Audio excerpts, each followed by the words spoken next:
Hey there, legendary souls. Welcome back to Unconventional Counseling.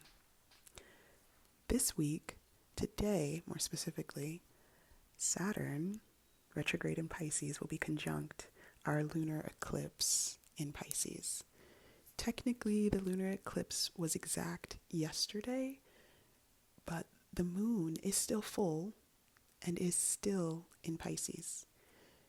So, if you've been asking the universe for change, for movement, for progress around a project, around a desire, around a certain level of healing in your life, you'll be staring the outcome of what you asked for in the face this week. You know how people say, be careful what you ask for? There is a lot of truth to it, because when we ask for more abundance, or we ask for more love, or we ask for more joy, what we're also asking is for all the people, all the places, all the things, and all the parts of ourselves that don't align with our desire to exit our life somehow. And sometimes we're really attached to those things, to those people, to those places, and to those parts of ourselves. It makes us feel anchored to our sense of self or to our sense of safety through these relationships. So I'm not going to say that you need to be careful what you ask for, but I will encourage you to be mindful. Ask for exactly what you want. Go bigger once you find what you do want. Get specific. Let yourself shoot for the stars, but allow yourself to be open to wherever you may land. You might find yourself in a distant land, a new timeline, or rocking a brand new perspective that has you feeling quite otherworldly as you look around the life that you had just a few weeks ago.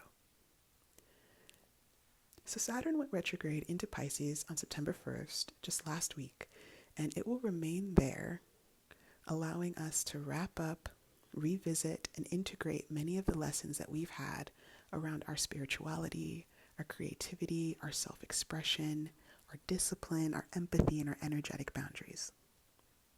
Until February 13th, I believe, of 2026, when Saturn decides to shift into Aries for a longer while. This is the home stretch, especially for the folks who are having their Saturn returns in Pisces, or anyone who has Jupiter, their North Node, or their Sun in Pisces.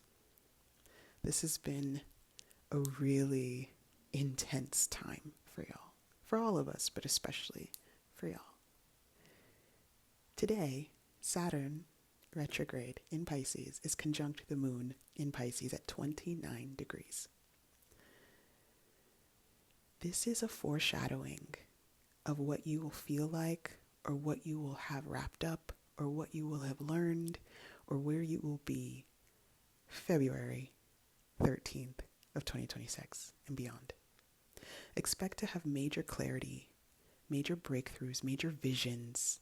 Expect to experience flow, and for any unconscious emotion that's been avoided by you, that you've escaped in some way, or that you just weren't ready to be with before now, to come to the surface. With Saturn and Pisces conjunct at 29 degrees, what you will be finding is that there are things that are so clear to you now that they don't actually bring up an emotional charge for you anymore. Or they bring up an inkling, but you know that one day you won't feel as deeply about it. Notice these things. Take note. Pay attention. Not everything will be perfect or neat, because this is Pisces energy we're talking about, which encompasses everything. So it is very hard to be neat when you're looking at the whole universe in front of you. But know that whatever it is that you're seeing, whatever it is that you're feeling, this is also a time that anything can shift. And it's subtle shifts too that can bring up a lot of emotion as well. Most of the emotion will not be about the things that are right in front of you. They will be about the past. They will be about your self-expression, your energetic boundaries, your empathy, your sensitivity, some of the things that make you who you are, but also that need to shift because you've noticed how often your energy has been taken advantage of, or how often you have felt drained, or how often you have been misunderstood by others, or you have failed to understand yourself. If panic attacks are finding you, remember, this too will pass. Focus less on the sensation of feeling like you're suffocating and more on your effort of trying to get the most out of each breath that you can. I moved through some panic this weekend, and I set a timer on my phone as I was hyperventilating so that I had an idea of how long it actually lasted, instead of just letting my mind make up a story that it lasted for so long, it lasted for hours, or it lasted for 20 minutes. Y'all, it lasted for less than 3 minutes. And it diffused any residual panic that would have lasted because I could see on the timer, oh, it was only a couple of minutes. That's less than a meditation. And I just kept telling myself in my head, it's okay. You're okay. This will pass. Just keep breathing. The fearful inner child within me that couldn't catch their breath really appreciated the focus on those mantras. Try them out for yourself if they resonate and if you need them. If anger arises, hot or cold within you, allow yourself to do an opposite action. If the anger is hot within you, maybe you'll go work out. You do hot yoga if you need heat, or you do boxing or weightlifting if you want more action.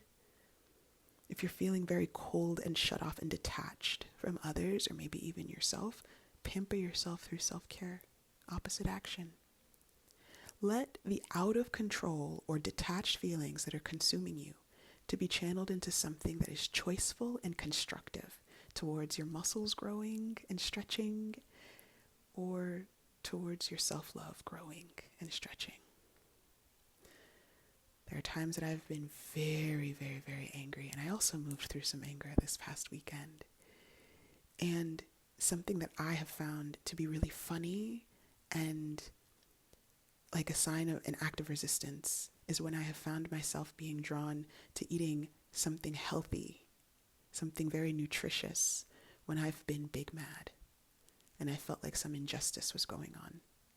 And I would say things to myself like, they're not going to get me out here emotionally eating for what, their BS? Nah, I have goals, and I'm about to get this body to be a revenge body. Let yourself do something new. Let yourself laugh. Do something that's typically harder for you. Let yourself choose patience. Let yourself choose self-restraint. Or let yourself choose self-advocacy or kindness.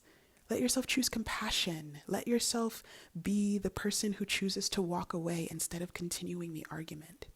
Let yourself be the one who listens instead of the one who tries to get their point understood. Choose whatever would bring a level of softness to the situation without increasing self-sabotage or self-betrayal. Don't choose silence if you usually shut down and you don't speak up for yourself. Choose it if you recognize this situation, the way that it's going, this person wouldn't be able to hear me.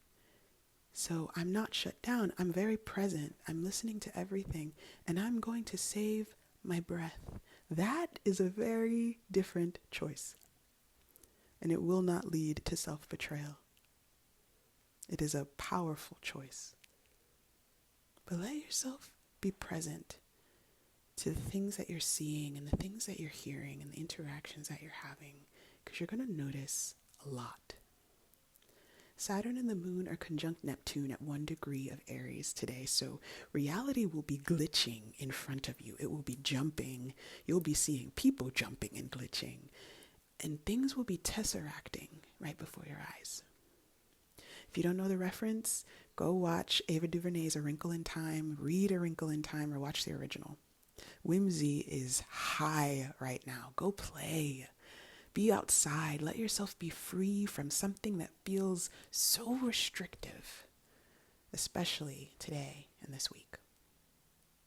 Saturn and the moon are also sextile Uranus at 1 degree of Gemini and sextile Pluto at 1 degree of Aquarius. So the breakthroughs and the clarity that's coming in, they will free your body mind from some long-held beliefs, some long-held narratives, some long-held pain. This is a really wonderful time to get body work done. This is a really wonderful time to do energy work. This is a really wonderful time to allow for rest and sleep to be medicine to you. This is a really wonderful time to stay inside and hermit and cocoon if that's what you're feeling called to, or to be outside and to play and enjoy if that's what is calling to you, or to do a little bit of everything above, because this is Pisces we're talking about. It contains multitudes. If you allow yourself to be guided by your ancestors, by your guides, by spirit, or by a trusted elder, guide, or healer that you have in your corner that supports you and teaches you and encourages you to trust yourself all the more, this season you will notice growth within you that leaves you in awe. Eclipse season is a potent time of big endings, big clarity, big feelings, and of big blessings, new beginnings, and strange synchronicities. You will feel your flow, or you will feel how disjointed you are from your flow in mere moments, hours, or days during this time warp. And I want to call it a time warp because with Saturn retrograde in Pisces, your life will surely change pretty dramatically this week and for the rest of the month. And for the rest of the year, and for 6 months out. It's like we could just keep adding time to it. Again, Pisces. Are you ready to leap, though? You know, it actually doesn't matter if you are, because you'll either be jumping, or falling, or floating, or getting pushed. This is a really great time to watch movies like the Matrix trilogy, Inception, Alice in Wonderland, or Everything, Everywhere, All at Once. Just something that is mind-bending, dimensional shifting. Because you will feel so much more at home in these types of stories than you might in your day-to-day. And don't be too surprised that when you jump or fall or are pushed, that you might land up. The dimensions are not what we expect. You might not be walking in a flat plane. You might be walking in a labyrinth. There is an art piece, I'm not remembering right now, but there's this art piece. It's very, very famous. And it's a labyrinth that looks like a cube, like it looks like steps. I need to look this up.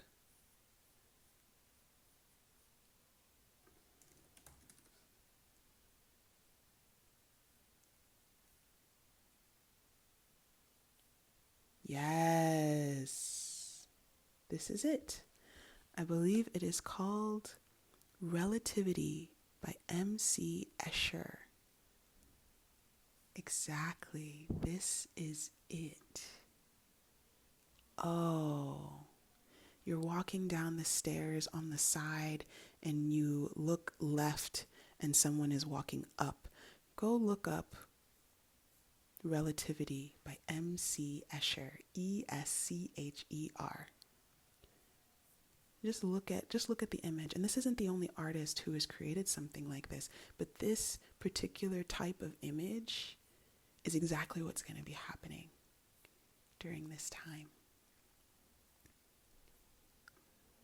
You will be confronting escapism.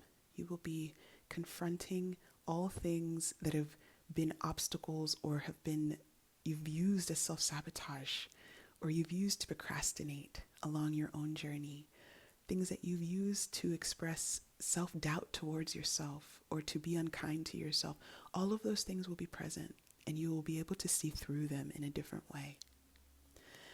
I can't say for certain what this time will be because it can literally be anything. And it can be anything depending on what you choose. We're really showcasing the power of simultaneous alternate realities. You can potentially jump into another version of yourself and live out the rest of this year as on a completely different vibe than where you started in January. And where you started even like 9 or 10 years ago, because this is a 9-year and we are ending some really big karmic cycles. But it just all depends on what you're available for. So get clear on what you want, or get clear on what you want to feel, and follow your gut down the rabbit hole. Until soon, legendary souls, I will catch you in the future. Take really good care. Bye.